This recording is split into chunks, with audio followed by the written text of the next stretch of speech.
are very lucky to have with us live in the studios this morning Amin Odeh. Amin Odeh is with Voices of Palestine and the Arab American Community Coalition, and we're going to be talking about the current situation in Gaza. If you would start out, you are a Palestinian American. Can you tell us just briefly where you grew up and how you came here to the States? Yeah, I came to the States about 19 years ago. I was born in a refugee camp in the West Bank. It's called Ida Refugee Camp near Bethlehem. This camp was created, unfortunately, in 1948-49 when my family and other families from about 350 villages, Palestinian villages, were forced out of their homes by the Israeli army and with the help of the British at the time to create the state of Israel. So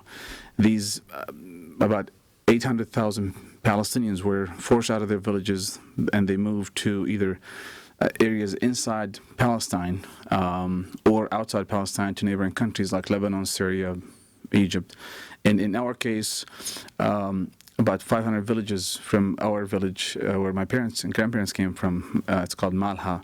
It was in the Jerusalem district. The closest for them was Bethlehem. So it's about 2 hours in walking distance from Jerusalem. So they moved to first a hilltop overlooking their village, hoping that somebody will get involved, a world body,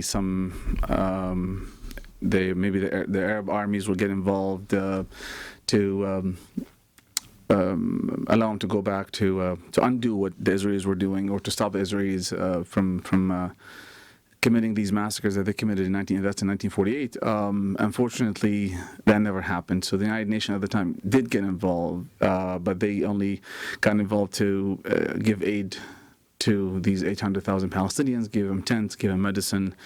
And that location in between Jerusalem and Bethlehem became a site for a refugee camp. And so that was in 1948. In 1967, I was born in that location. And the camp's still there. So growing up as a refugee, you're living in a crowded area that, this site that started with 500 people, now it has about 6,000 people in the same area. We're not allowed to move out of the camp by the Israelis. We're not allowed to purchase land, even though this is a West Bank. It's an occupied territory owned by Palestinians. But to do anything in the West Bank and Gaza, you have to have a permit from the Israelis. To get a driver's license, you have to have a permit from the Israelis. If you have a newborn child, the certificate comes from the civil arm of the army. You have to go and apply for a permit. So the occupation, we start seeing the occupation from day one, not just by seeing a tank or a checkpoint. It's from the point that your father goes to apply for a birth certificate for you from the civil arm of the occupation.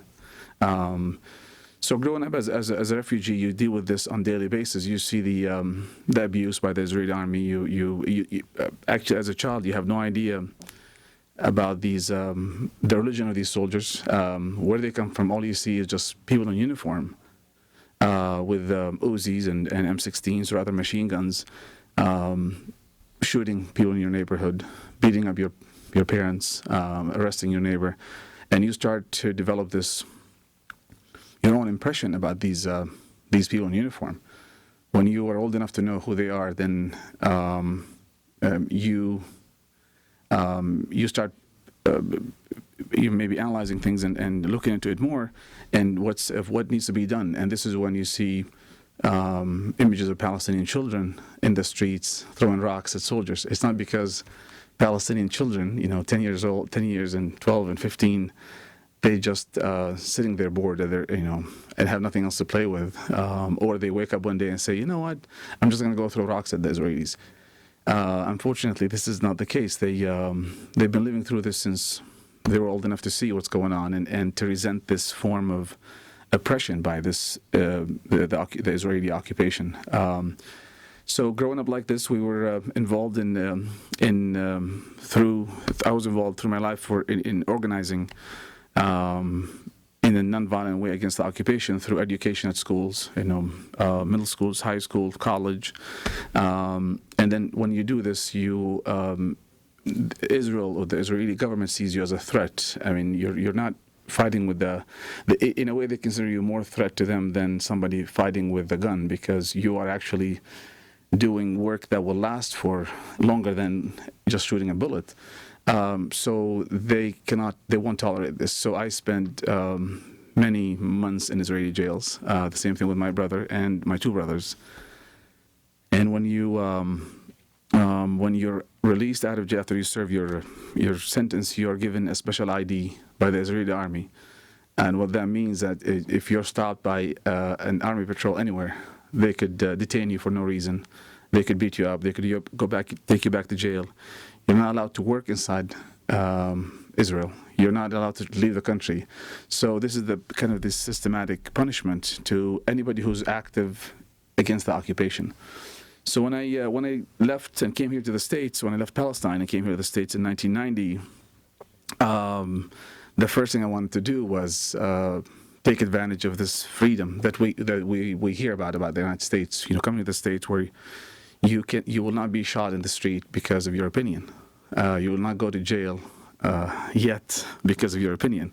Unfortunately, it's changing. But at the time in 1991, 92, when I started getting involved in organizing, we are trying to get the message across to the American public that the situation in Palestine is not about religion. It's not about a 5,000-year-old conflict. It's not that. It's a basic human rights issue that or a problem that could be solved easily if we treat both people equally. If we hold them to the same standards, if we treat the Israelis and Palestinians with one set of rules instead of using two sets of rules. And I've been active with Voices of Palestine and the Arab American Community Coalition and other organizations to continue on this mission of educating people. And we do mainly educational events at high schools and colleges, and we go to churches, community centers. We do interviews such as this one, and we have discussions with communities and different communities. We try to also outreach to members of the Jewish community to build bridges. Unfortunately, it's challenging when you have some people who are not willing to see us as equal. And this is the biggest challenge that I've seen from either with our members, the members of the Christian community or the Jewish community, that they see Arabs and Muslims as the other. And this is not the challenge just of Palestine or presenting the issue of Palestine. It's a different, a higher level where they don't know whether either they don't know as much about us, about the Arab people or Muslims or Islam, or they know enough to not see you as an equal. So this is like I said, a bigger challenge for us, and it's all kind of connected, the situation in Iraq and Afghanistan, the situation in Palestine. So lately, our organization, after with the latest actions, not just in the invasion of Gaza, when Israel invaded Gaza, but since the siege on Gaza started after the election and Hamas and other independent groups won the election. And this is the misinformation that's out there. Everybody speaks about Hamas being in charge and won the election. Well, it's not true. Hamas was one of many groups, independent groups, who won the election. And Fatah, the corrupt government, the corrupt movement of Fatah, our friend, unfortunately, they're the friend of our government here and the Friends of Israel. They lost the election. Since that, since that day of the election, Israel and the U.S. and Egypt imposed a siege on Gaza, from the water and land and the sea, where you have 1.5 million people under siege. And so we started this campaign to end the siege on Gaza. And unfortunately, the situation escalated in the last 3 weeks of this, invasion of Gaza, where now we have to escalate or do more to end this siege and stop this madness in Gaza. So the corporate media here in the U.S. has had fairly limited coverage of what's been going on inside Gaza, in part due to that Israel hasn't allowed most of the media in there. What, as of today, do you know of the situation there? Well, and this is unfortunately part of the challenge that we face is our mainstream media with their affiliation with either our own government or the Israeli government or other major governments, where they're not in the business of service anymore.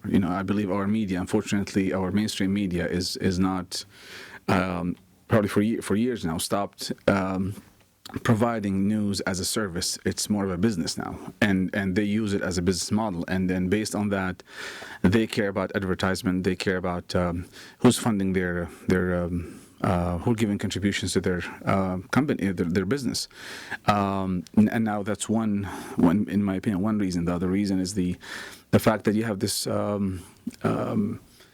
special interest groups, with whether it's political or religious, putting pressure on them to censor their message. So even with decent reporters and decent people in the media who are trying to get the message out, they are being censored by these by their own, basically by their own companies, but indirectly by these special interest groups. And the strongest here are the two biggest lobbies here: the Christian Zionist lobby and AIPAC, the American Israeli Political Committee. If anybody in the media business criticizes Israel, you either go out of business or you're being labeled as anti-Semitic, and this is the end of your career. So for those of you who know the truth, and you have to be blind not to see it. Reporters know, the media knows what's going on there. But when it comes to publishing this information, they're always fearful of being labeled as anti-Semitic or biased, but more of being labeled as that. And now, should we accept this and let them be censored or silent? And this is where we have that responsibility. I mean, the situation in Gaza now, where they presented every article that I see in the mainstream media, it starts with mentioning that Israel is retaliating to rockets. Well, these rockets, if you look at the situation in Gaza, this conflict did not start 3 weeks ago. It did not start 6 months ago. We are talking about a 40-year-old occupation that it's still on. Israel never left Gaza. They occupied Gaza in 1967, and they have been there since then. What they did when they pulled out of Gaza, they made it look like that they're giving it back to the Palestinians, and now the Palestinians are in charge. It's a big lie.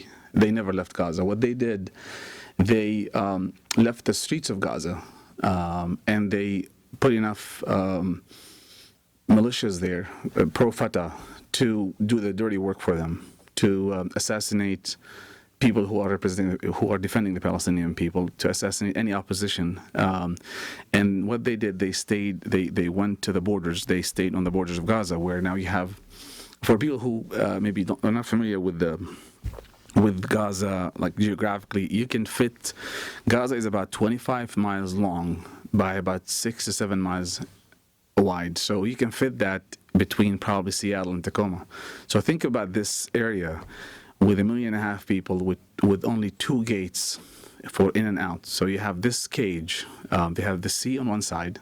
So if you picture the Puget Sound as part of the Mediterranean, and you have a fence on the east side, like from maybe Kent and Bellevue side, if you're picturing this is as Gaza, where we're sitting now in downtown Seattle, and you have one gate near Tacoma and another gate maybe near Everett, and these are the only 2 gates, entrances to this cage. This is the situation in Gaza. So you have a this crowded area of 1.5 million people living under siege since the election for over a year and a half now. No fuel, no food, no medicine, and the unemployment is over 80%. So if you think about when you think about even to try to think as somebody who provides to your family, if you're a parent and you have a family, and if you take one day off from work or a few days off because you're sick, you're always worried about your mortgage, your payments, and make enough to survive and feed your children. Well, if you're a provider for your family in Gaza and you haven't worked for 2 years because the Israelis won't let you go to work, it will drive you crazy. It will drive you to behave in a level of frustration. You will do acts that will be seen by the outside world as maybe as an act of terror, and I don't think it should be labeled as such. But people are always quick to judge the Palestinian actions without looking at the Israeli actions. They always describe the media always describes the Israeli atrocities and the Israeli bombing to Gaza and areas in the West Bank as retaliation. And unfortunately, for anybody who follows the news and looks at it, just if you look at the 6 months truce that Hamas and Israel signed or agreed to have for the past 6 months, Israel violated it 6 times by invading Gaza, and every time they invaded Gaza, they assassinated either a leader in Hamas or what they call suspected Hamas fighters. They broke the siege about 6 times, and this was actually, I was surprised to see it on many media outlets that are usually pro-Israel, just to show you that it's out there. So I encourage listeners to go and look up this information, because it's documented how many times Israel broke the siege. And during those 6 months, there wasn't one single rocket fired by Hamas or the government in Gaza. Now there were some actions done by individuals, and this is where people have to understand that you cannot control, even in a country like our country here, you cannot control the acts of individuals. But when an individual commits a crime, do you go and punish the whole town? Unfortunately, this is what Israel does. If somebody fires a rocket that doesn't even reach an Israeli town, and most of these rockets are homemade, made in a workshop in a neighborhood, no guided system. I mean, it just in my opinion, they make them and they fire them because it's a desperate act. They're in a desperate situation where they want the world to see them. This is the last thing they can do to get attention to their situation. And I'm not justifying these rockets. I'm against these rockets. At the same time, I'm against the Israeli government dropping a 1-ton bomb, and they dropped so many of them in the past 3 weeks on apartment buildings. So using F-18s and Apaches and dropping those 1-ton bombs on apartment buildings, and they justify it by saying that, well, we had to get to one Hamas leader in that building. So they killed 200 people in a building, and there were so many of them. There were so many of these crimes committed, and they were documented. This is not just coming from Palestinian sources. If you go to Amnesty International, if you go to the other NGOs, it's been documented where they to get to one Hamas, in their words, one Hamas suspect, they had to drop that bombs on these apartment buildings. Well, when this happens, the world is okay with it. The media just takes the Israeli stories and runs with it. But when there's a rocket fired and there's one person injured, then in Israel, or if there's a bomb on that goes off on a bus, on an Israeli bus, then the world stops. How dare you put a bomb on an Israeli bus? I'm not justifying this, but I'm saying, why do you hold the Palestinians to one set of rules where on many Israeli buses there are soldiers who carry guns and killed many Palestinians? So it could be justified the same way that there are killers on that bus, Israeli soldiers who killed Palestinians, and well, there were civilians there, but we had to kill the soldiers. So this logic could be used by people who send bombs into Israel, the same way Israel drops these bombs in Gaza. So what we're saying that both of these acts should be held to the same standards and be investigated, and people should be brought to justice from both sides. And you hear a lot in the media about how Hamas is hiding behind civilians, hiding amongst civilians, where there appears to be no recognition of, as you just said, that soldiers regularly riding on public transportation.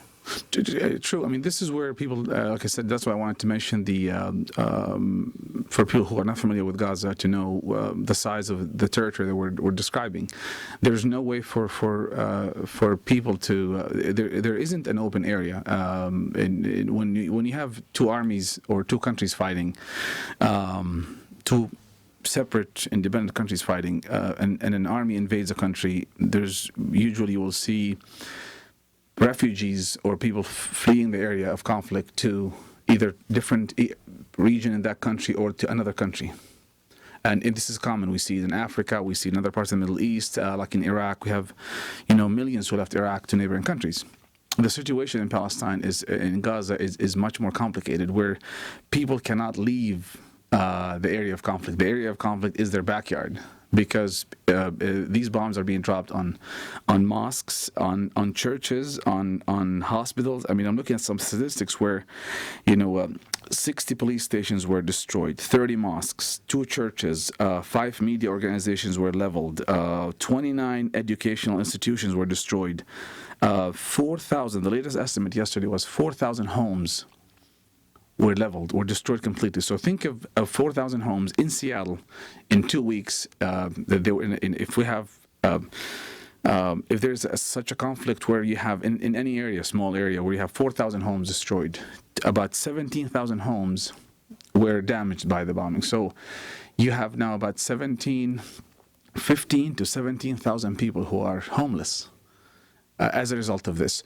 So what happened, and we heard that from the Israeli media and others, they will say, why aren't the civilians, moving, going somewhere else? They couldn't. Unfortunately, Egypt is enforced and still enforcing this U.S.-Israeli embargo, where they lock the gate. I mean, there's a gate that connects them to Israel, and there's another gate that connects them to Egypt.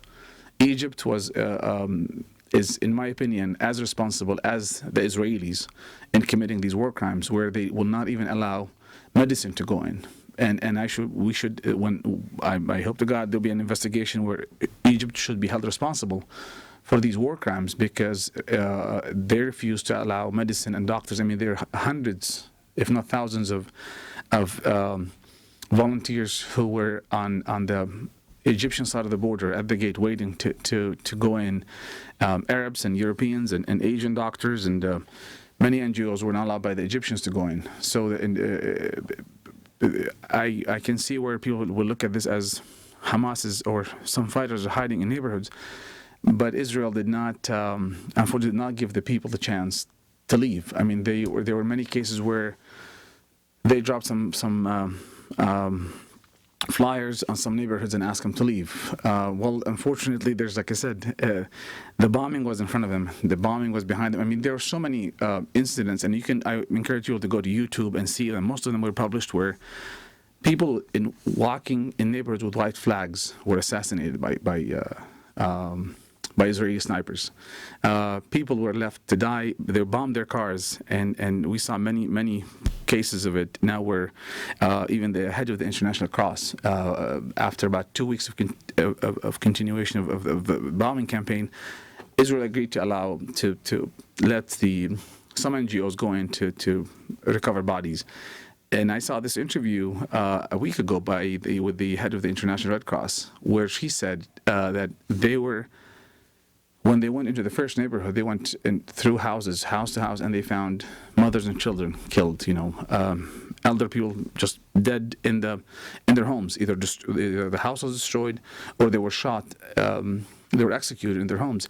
And when they tried to bring their ambulances, the Israeli army had the roads blocked with piles of dirt, and they would not allow them to bring in their ambulances. And what they end up using, and this is where it's you see the sickening part of this occupation, the Israeli occupation, where soldiers were watching them removing bodies on donkey carts, and the ambulances were about half a mile away. The Red Cross ambulances were not even allowed to retrieve injured And these are these are claims not just by Palestinian NGOs or witnesses. This is the head of the International Red Cross in Jerusalem reporting this. And today there are reports by the UN Human Rights Commission describing the situation the same way that Red Cross described it in the Red Crescent about a week ago. So they're still even as we speak now, they are still retrieving bodies from under those destroyed homes and hospitals and clinics and mosques. The number, as of this morning, was 1,300 Palestinians killed, over 1,300 killed, over 5,000 injured, and about 17,000 people homeless. Now, yes, the bombing stopped, but the suffering is still on. The embargo is still on. There's no food allowed, no medicine, no fuel. People are living, I shouldn't even say in a prison, because in prison you get some rights. They're living in this cage, this Israeli cage, and they're being, whenever the Israelis will choose, they will take one of them at a time and shoot them inside this cage. And this is where we have that responsibility, whether to hold our media accountable or our government accountable for facilitating this and funding this. Only a few minutes left. So there are, to my understanding, there's 9 Israeli human rights groups that are asking for investigations into this, into war crimes. What would you like to see done? Well, like I said earlier, I would love to see an objective body investigate this latest war, the Israeli war, and investigate both sides, and like I said, hold both sides responsible for their actions and bring them to justice. Unfortunately, the world cannot trust our government to be an objective broker, and it shouldn't be just an investigation done by the U.S. So I hope that we will have an investigation soon. But before the investigation, what I would hope that the world will at least allow or pressure our government to pressure the Israeli government, because if the U.S. says something to Israel, or if they ask them to do it, or I should say, if they tell them to do it, Israel will do it. Israel relies on money from the U.S. We give Israel about $3.5 to $5 billion a year. If the U.S. says something to Israel, tell them, they will do it. So our role here, yes, we can't change it on the ground there and maybe in Gaza, but we can make a difference here with our politicians or with our government to put pressure on Israel to allow the injured to be treated, to allow medicine to go in, because the borders are like I said, the borders are closed, and there's an embargo from the sea and air and land. So we need medicine to go in, we need fuel to go in, we need to rebuild these lives. While we're doing this, we need to have an investigation, and we need to pressure both parties. Like I said, everybody who's involved there, to sit down and negotiate a solution to this. Obviously, we all see now that there's military or war is not a solution. People need to be given equal opportunity, equal rights for both, and whatever is good for the Israelis should be good for the Palestinians. And this is what we're hoping to achieve by holding the actions that we do here in Seattle and the rest of the U.S. Our coalition is part of the Save Gaza campaign that we started 3 weeks ago to save Gaza. So we're doing rallies downtown Seattle. We have one today, and it's going to be part of this. Remembering we're mourning the thousands of people who were killed. We're also sending a message to the public and to our government that we are standing with the Palestinian people in their struggle for freedom, and we're not going to be silent and allow these war crimes to continue. So I'm hoping that listeners to this show will come in and support us, not just to take the Palestinian side, but to be in support of justice for everyone there, Israelis and Palestinians. All right. And do you have a website or contact info? Yes, if you would like to get more information, go to voicesofpalestine.org. So voicesofpalestine, one word.org, and you can also Google Save Gaza campaign. You will also get more information of how to help us here in Seattle, how to help, how to work for justice, actions that we do, and also if you would like to send donations to any organization that's doing some of the great work, that much needed work, we can link you to these organizations through our website. All right. Well, I want to thank you very much for coming in this morning. Oh, thank you very much for having me.